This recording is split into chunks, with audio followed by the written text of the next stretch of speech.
찬양이 마음에 와서 닿습니다. 주님이 우리를 떠나시면 우리 어떻게 될 줄 모릅니다.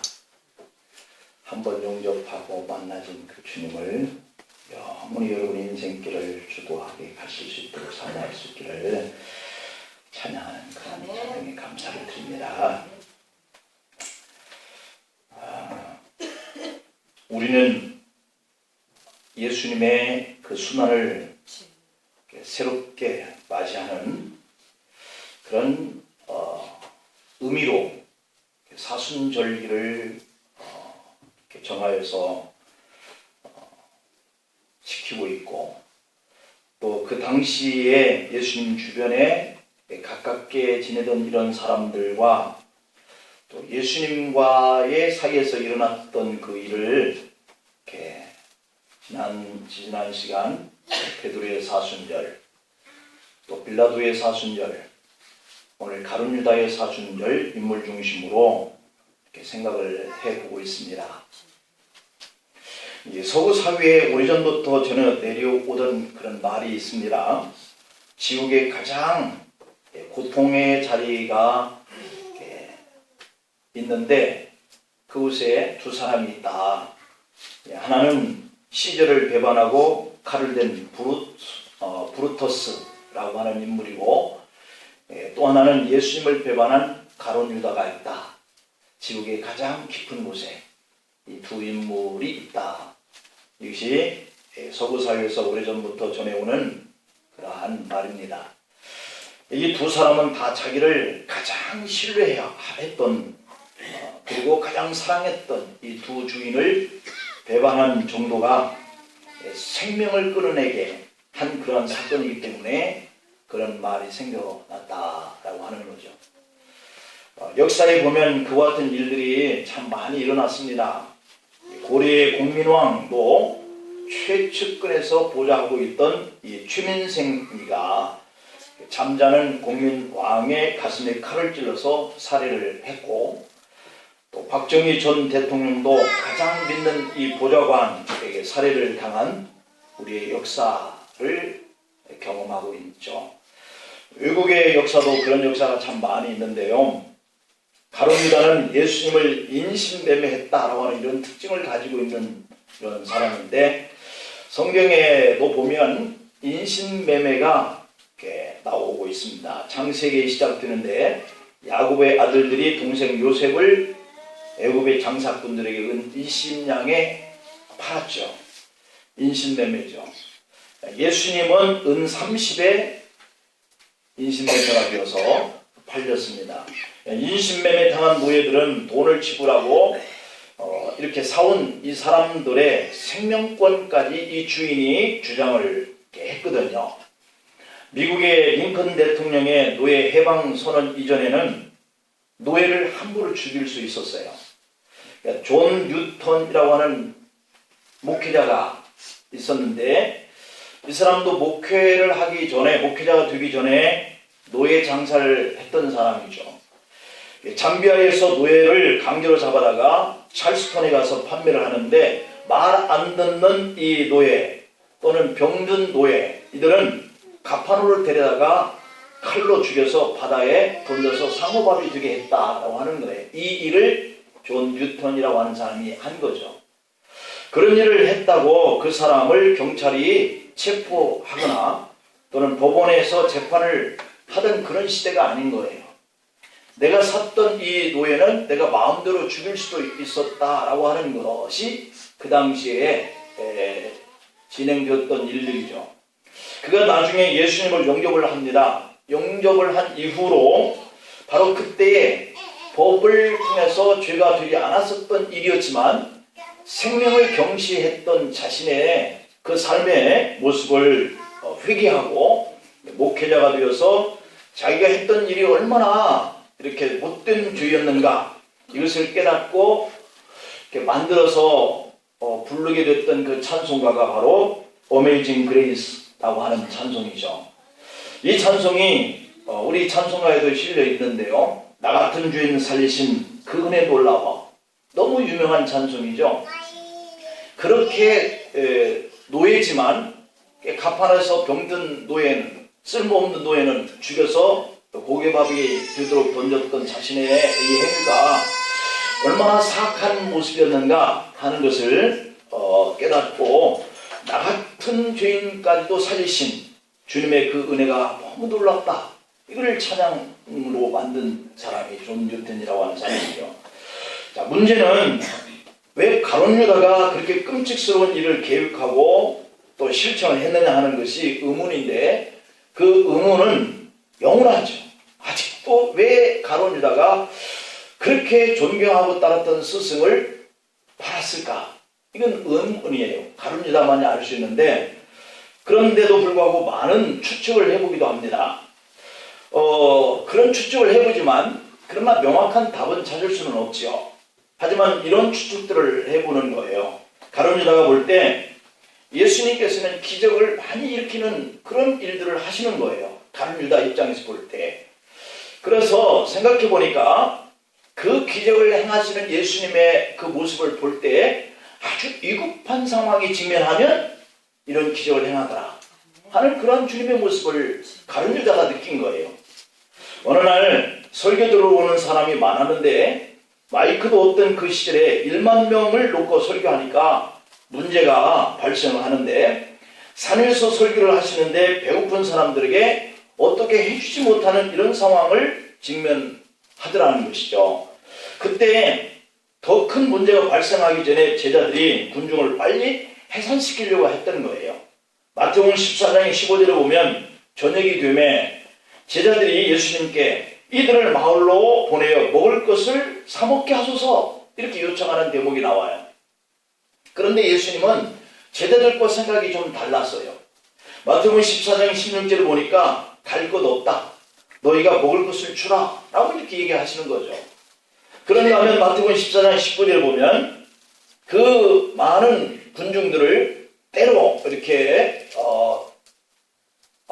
이렇게 갈라서 앉게 하고 하늘을 우러러 축사를 하시는데, 보리떡 5개와 물고기 2마리, 이것을 가지고 사람들에게 떼어서 주기 시작하는데, 물고기 2마리, 보리떡 5개가 5,000명을 먹게 하는 기적을 나타내시더라. 가룟 유다가 그 모습을 보는 거예요. 자, 그렇게 순간적으로 모든 문제를 현장에서 해결해 버리시는 주님을 목격하는 거죠. 옆에서 가룟 유다가 그것을 봤을 때, 주님께서는 항상 뭔가 문제가 급박할 때, 이럴 때에 이런 기적을 행하셔서 문제가 문제되지 않도록 해결해 버리시는 이런 분이시구나, 이런 관점을 보기 시작하는 거죠. 그 다음에 더 심각한 사건이 일어나는데, 마가복음 4장 35절 이하에 보니까 예수님의 제자들이 갈릴리 바다에서 풍랑을 만나요.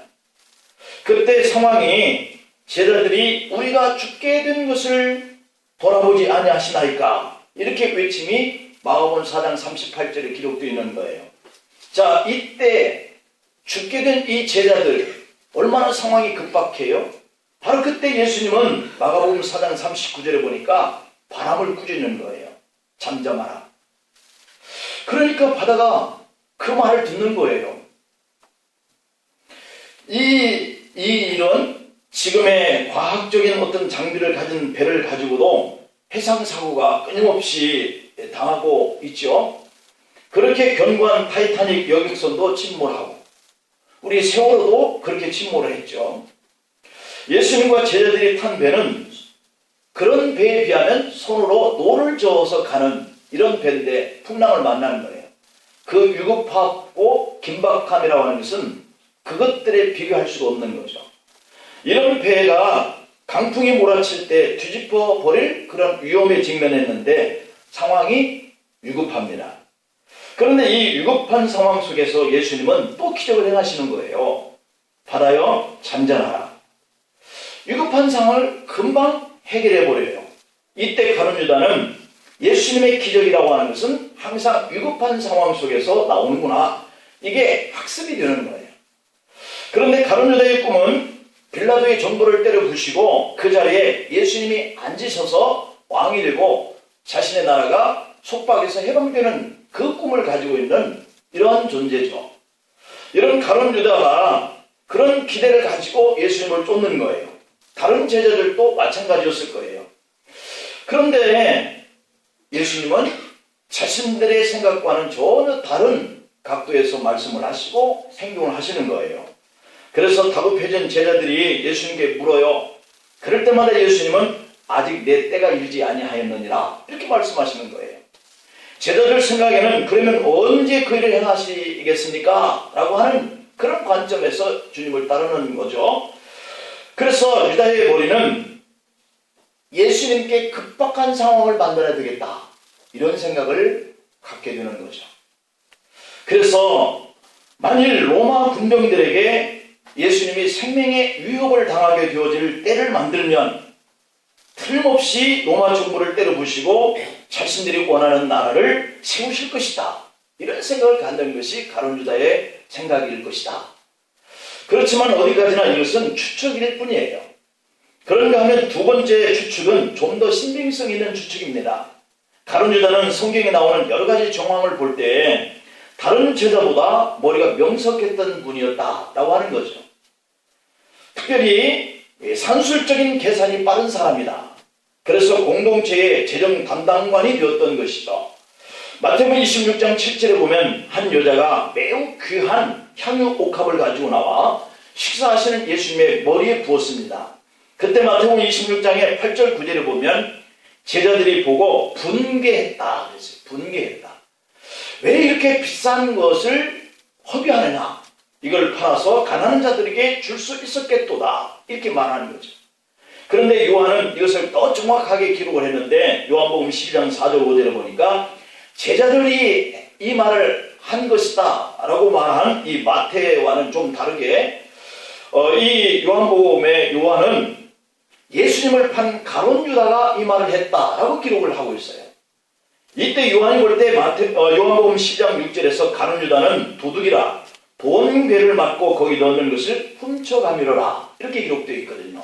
그러니까 가룟 유다는 이 300데나리온의 값이 나갈 수 있는 이 향유를 머리에 부어서 허비하지 말고 그것을 팔아서 가난한 사람에게 주면 훨씬 나았을 것인데 왜 이렇게 머리에 부어서 허비를 하고 마느냐라고 하는 관점으로 가룟 유다가 생각을 한 내용을 요한이 기록하는 거죠.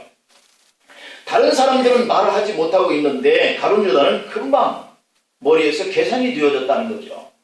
이렇게 머리가 빨리 돌아가는 유다가 그 당시의 상황을 보니까 심상치 아니하는 분위기가 자꾸 조성되어지고 있더라는 거죠.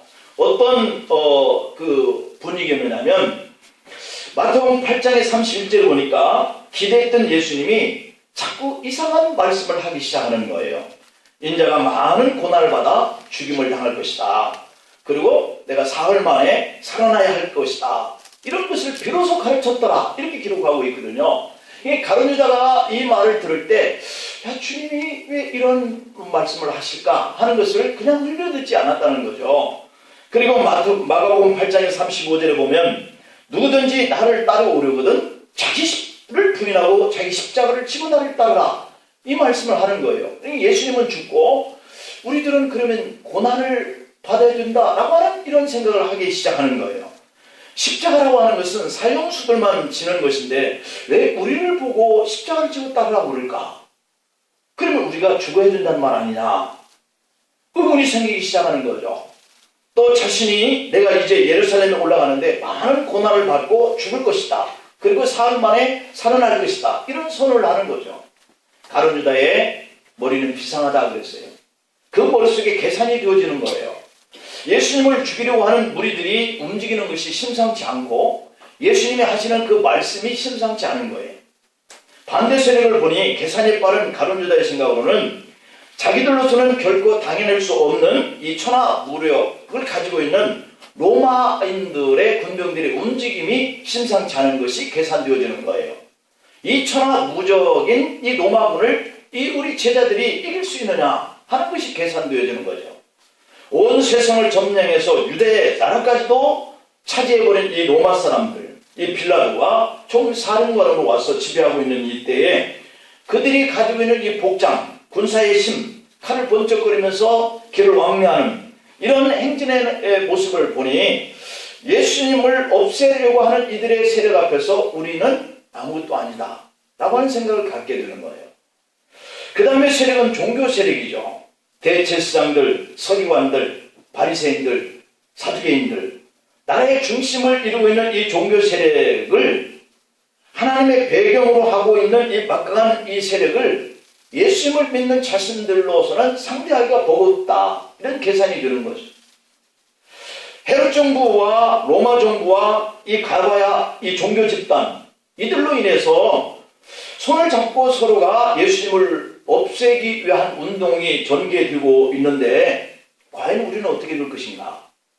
이럴 때 예수님은 초능력을 발휘해서 다 때려 부시하는데, 예수님은 계속해서 정반대의 말씀으로 내가 죽어야 하고, 그리고 너희들은 십자가를 지고 가야 할 것이고, 이게 상황적으로 이 가룟유다의 비상한 머리로 이렇게 생각을 해볼 때 이런 계산을 하는 거예요.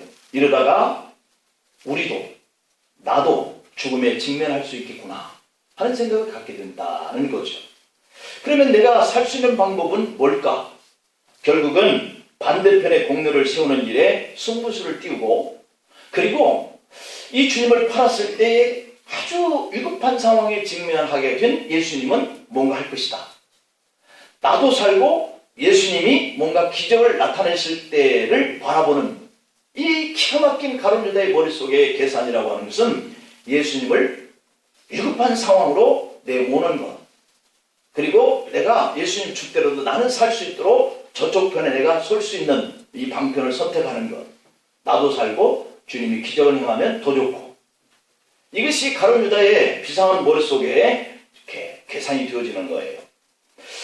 저는 도둑이라 돈 괴를 맞고 거기 넣는 것을 훔쳐가미러라, 성경에 이미 이 가룟유다의 모습을 그렇게 기록을 하고 있는 거죠. 예수님의 머리에 향유를 부었을 때도 어찌하여 이 값비싼 향유를 허비하느냐, 300데나리온에 팔아 가난한 자에게 줄 수 있었겠도다 말을 했는데, 그런데 그 말 다음에 성경이 말씀하기를 저는 가난한 사람을 생각함이 아니요 돈을 훔쳐가기 위함이다, 이렇게 기록하고 있는 모습이 가룟유다의 모습이에요. 그래서 예수님은 이 가룟유다에 의해서 극단적인 결론을 내렸어요. 요한복음 6장 70절에 보면 내가 너희 12를 택하지 아니하였느냐, 그러나 너희 중에 한 사람은 마귀니라. 이게 예수님이 가룟유다를 향하여서 하신 말씀이에요. 사람이 사람의 얼굴에 철판을 깔면 그것은 사람이 아니라 그를 사용하는 마귀가 그를 붙들고 종으로 부리는 때이다 라고 하는 이 사실을 우리가 잊지 말아야 돼요. 이것은 누구든지 그 대상이 될 수 있다. 저가 될 수도 있고 여러분이 될 수도 있고, 더 결정적인 성경 구절이 누가복음 22장 3절에 보면 10불 중 하나인 가룟인이라고 하는 유다에게 사탄이 들어가니라, 이렇게 기록하고 있어요. 그러면 왜 사탄은 10불 중에 하필 이 가룟유다를 선택했을까 하는 의구심을 우리가 갖죠. 여러분, 사탄이 일하는 그 특징은 아주 교묘하고 또 아주 간단해요. 그 사람의 가능성을 보는 지혜가 이 사탄에게 있다라고 하는 거예요. 저 사람에게 내가 들어가면 저 사람은 틀림없이 내가 원하는 것을 하게 될 것이다. 이것에 적합한 사람을 사단이 고른다는 것이죠. 마태복음 4장 1절에 보면 예수님에게도 어김없이 사단이 찾아올 때를 돌아보면 예수님께서 40일 금식할 때였어요. 가능성이 있다. 배고파 지쳐있을 그 예수님께 내가 가서 이런 것들로 미혹하면 넘어올 것이다. 이런 가능성, 마귀가 노려볼 만할 때 예수님이 40일 금식기도 할 때였어요. 사람으로서 가장 힘든 때, 배가 고플 때거든요. 에서도 배가 고플 때 야곱에게 속아서 장자의 축복을 내놓습니다. 배가 고픈 그때의 기회를 놓치지 않고 마귀가 예수님에게 찾아와서 배고픔의 적절한 논리를 가지고 유혹을 하죠. 마귀는 우리에게도 어떤 가능성만 보이면 유혹을 한다는 사실이에요. 이와 같은 사단의 특성은 에덴 동산 때부터 지금까지 진행하고 있는 저들의 특성이죠.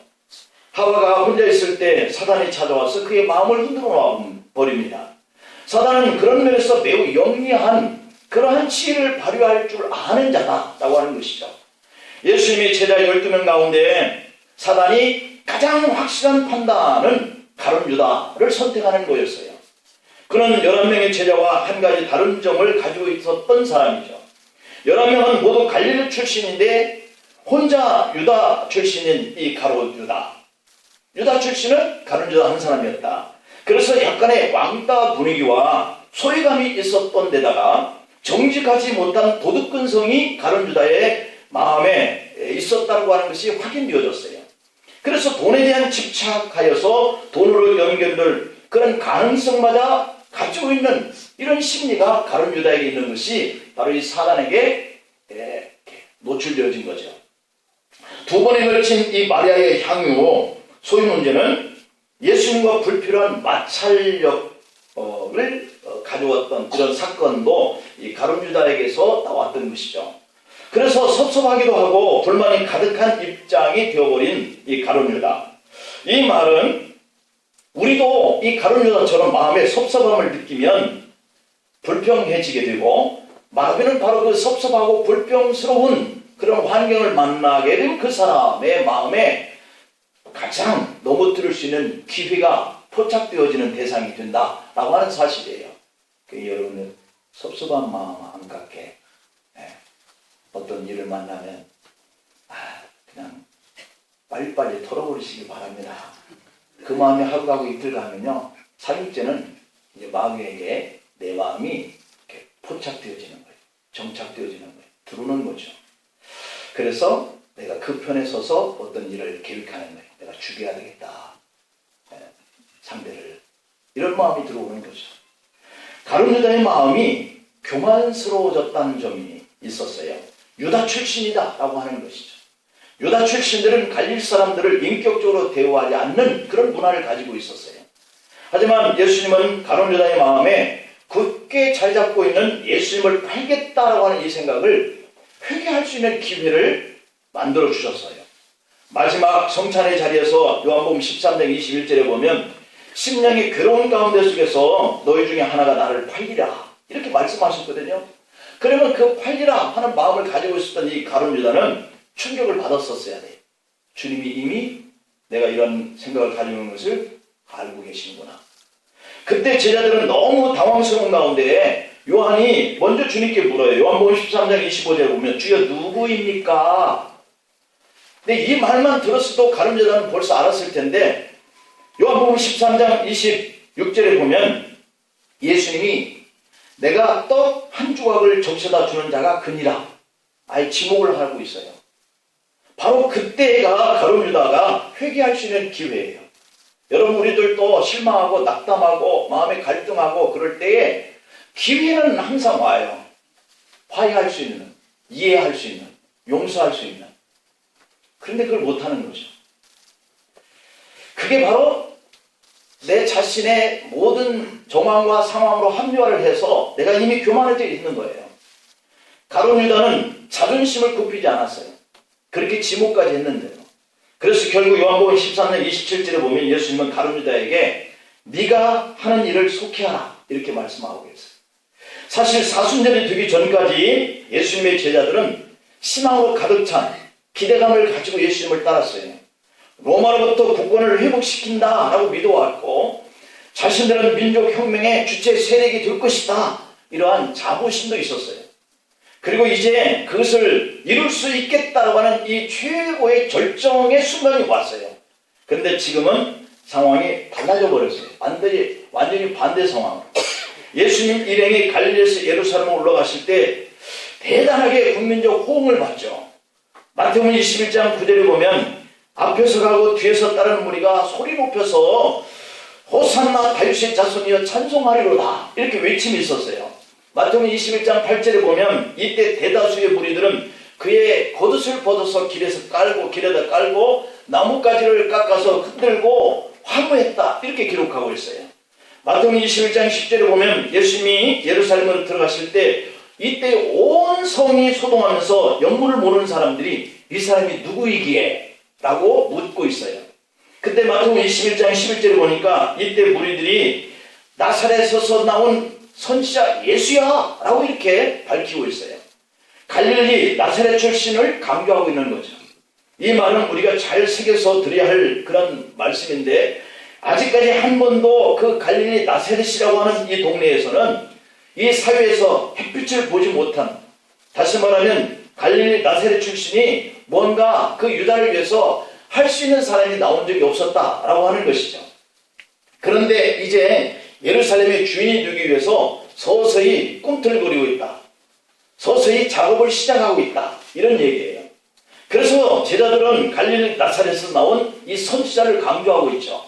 이 말은 세상에 지금 바뀔 징조가 있다. 직전에 있다. 그래서 제자들이 흥분하고 있는 거죠.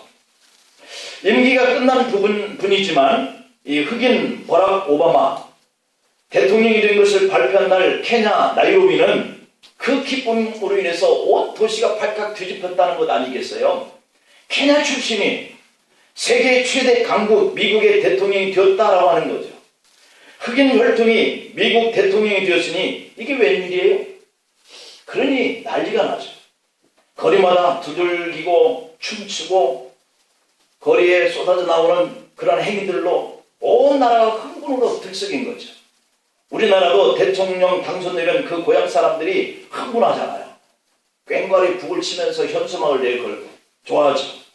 갈릴리 출신 제자들도 그런 기대감을 가지고 예루살렘에 올라간 거죠. 이 촌구석 나사렛 천대받던 사람들이 이제는 갈릴리 차례구나, 뭔가 이 나라를 이끌어갈 이러한 지도자가 나올 때구나, 우리도 한 번쯤 역사에서 대우받을 기회가 왔구나.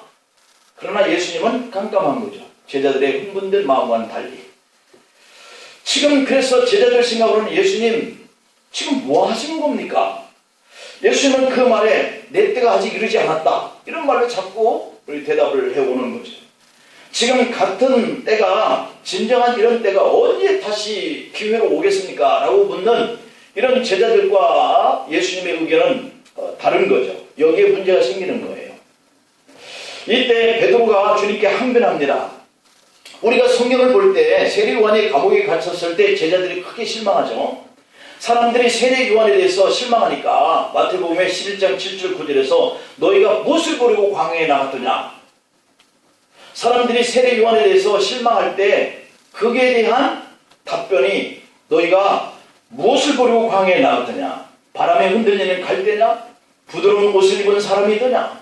선지자를 보기 위함이더냐? 이렇게 말을 하죠. 그러니까 나는 그렇게 하기 위해서 너희들을 이끌어가는 사람이 아니라는 거죠. 요한이 고난을 당해서 죽을 것이고 나도 똑같이 그 길을 걸어갈 것이다. 여러분, 예수님이 바로 그런 말을 제자들에게 하는 거예요. 그러면 저와 여러분들은 어떻게 될 것인가? 그러면 그런 면에서 마태복음 11장 15절에 보면 귀 있는 자들아 들으라 하시면서 두 가지 비유를 말씀해요. 하나는 장터에 앉아서 동무들 앞에서 피를 부는데도 듣는 무리가 춤추지 않고 슬피 울어도 가슴을 치지 않는다는 거죠. 여기서 피 부는 입장은 세례 요한이나 주님의 입장을 말하는 것이고, 선지자가 고난받는 것이 이상한 것이 아니다 라고 하는 그런 의미로 표현을 하고 있어요. 지금 골고다 언덕에 세워질 십자가를 지시고 죽으려고 예루살렘에 오셨는데 제자들은 이상하다 하고 울지 않고 춤을 추지 않는 동무들 같이 되어 있다는 거예요. 여러분, 오늘 교회에 오신 것을 환영하고 참 잘 오셨어요. 그런데 주님이 오늘 여러분을 보고 무엇을 보려고 교회에 나왔느냐 라고 물으신다면, 오늘 무엇을 얻으려고 교회에 왔느냐고 물으실 때에 여러분의 답은 무엇이라고 말할 것 같습니까? 결국 목적이 엉뚱했던 가룟 유다의 사순절은 최악의 슬픈 사건을 예수님에게 제공했고 그 자신도 결국은 자살하고 말았어요. 예수님을 향한 여러분의 인생의 목표가 가룟 유다와 같은 그런 목표가 아니기를, 여러분들의 인생의 목표는 무엇인가 라고 생각해 보셨는지요? 예수님은 제자들이 가룟 유다와 같은 생각을 가지고 있을 때 마가복음 10장 45절에서 인자가 온 것은 섬김을 받으려고 함이 아니오 도리어 섬기려 하고 자기 목숨을 많은 사람의 대속물로 내어주려 합니다. 이렇게 말씀했어요. 사실 이 부분까지 깨닫기가, 우리의 믿음이 여기까지 가기가 너무 어려운 거예요. 제자들도 여기까지 갈 때까지가 주님이 살아계실 때는 도저히 이르지 못했어요. 내가 예수님을 믿고 가고자 하는 길이 무언가? 주님이 나를 보고 기뻐하실 방향이 어디인가? 이것을 깨닫는 것이 상당히 큰 믿음을 요구하고 있다. 바울은 그것을 깨닫고 로마서 14장 8절에서 이런 고백을 해요. 우리가 살아도 주를 위해서 살고 죽어도 주를 위해서 죽나니 그러므로 사나 죽으나 우리가 주의 것입니다 라고 하는 고백이죠. 바울은 내가 사나 죽으나 내 몸에서 그리스도만 존귀케 되기 위해서 그 길을 간다 이렇게 고백을 했어요. 우리가 이렇게 사순절이라고 하는 이 기간을 만들어서 지키고자 하는 뜻은 잘못 가고 있는 내 인생의 방향을 바로잡아서 내가 사나 죽으나 그리스도만 존귀케 하기 위한 그 길을 가고자 합니다 라고 하는 그 길로 돌이키게 하기 위한 그러한 기간인 거죠. 교회는 십자가를 지기 위해서 다니는 그런 공동체이거든요. 내가 어떤 역할로 주님의 고난의 십자가를 질 것인가? 주님은 그 고난의 현장 속에서 홀로 외롭게 이렇게 외쳤어요. 누구든지 나를 따르려거든 자기 십자가를 지고 쫓을 것이니라. 그때 제자들은 아이고 이게 무슨 소리냐 하고서 다 도망가고 오직 예수님만 외롭게 골고다 언덕길을 오르셨어요.